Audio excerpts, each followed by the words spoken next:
बहुत सारा collection available আছে, তার সঙ্গে কি এমএফআই সিরিজ अवेलेबल আছে। আছে। প্রথম গাড়ি R15 ভি 2022 এর লাস্টে হ্যাঁ। 14000 চলা, হ্যাঁ, দাম? ভার্সন 4 1,32,000 টাকা। একদম ওখানে ফোকাস রাখবেন 1,32,000। 32,000 তারপরে V4 তারপরে এটা 23 এর লাস্টের, হুম। এটা হচ্ছে R15M টিএফটি ডিসপ্লে, হ্যাঁ। মাত্র হচ্ছে 1,48,000। ওকে, তারপরে RS200 তারপর RS200 আছে 2019 এর ডিসেম্বরের, With মাত্র ABS 82,000 টাকা উইথ এবিএস। 82,000 টাকা। ওকে, তারপরে 300 হ্যাঁ। 2023 এর 0505 নাম্বার, এটার দাম পড়ে যাবে 2,70,000 টাকা। 2,70,000 টাকা। তারপরে হান্টার তারপরে Hunter GT sorry, I am very sorry. 2021 এর লাস্টে রিং লাইট রিঙ্গা, ইয়েস।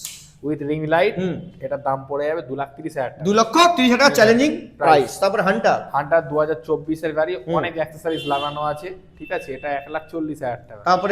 তারপরে রয়্যাল এনফিল্ড, এটা 2018 এর গাড়ি, মাত্র 1,15,000 টাকা। ওকে, তারপরে আবার রয়্যাল একটা এনফিল্ড ক্লাসিক 350 2018 এর গাড়ি, মাত্র 1,12,000 টাকা। ওকে, তারপরে আবার একটা তারপরে- এবিএস এর সঙ্গে তারপরে ওটা রিং অ্যালয় রিং লাগানো আছে 2019 এর লাস্টে, মাত্র 1,45,000। আচ্ছা, কিন্তু তিনটেই গাড়ি BS4 4 আছে।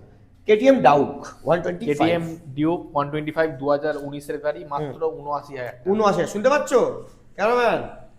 হ্যালো, 79,000 টাকা, ঠিক আছে। 79 হ্যাঁ, তারপরে আরটিআর। তারপরে আরটিআর 22 এর গাড়ি, মাত্র 75,000 টাকা। ওকে, তারপরে হর্নেট। হর্নেট, এটা ডবল ডিজেল আছে, মাত্র হচ্ছে 49,000 টাকা। ওকে, তারপরে V3। তারপরে V3, এটা এফজেড V3, মাত্র হচ্ছে এটা 65,000 টাকা। ওকে, তারপরে আবার একটা আরটিআর। তারপর আরটিআর, এটা 72,000 টাকা। ওকে, দু টাকার পেপসি 220 ইজ ভেরি সেক্সি। 65,000। হ্যাঁ, এটা হচ্ছে 69,000। ওকে। এটা হচ্ছে 40,000। আরে জিক্সার দেখিয়ে সিক্সার মারবো। ফুটবল খেললে হবে না দাদা, একটু ক্রিকেটও খেলতে হয়। ফুটবল খেলে তো রানার হলে, ক্রিকেট খেলতে তো উইনার হতে। নো রানার, অনলি উইনার। আসতে হবে বাইক পয়েন্ট। একটাই ব্র্যান্ড, একটাই ব্র্যান্ড।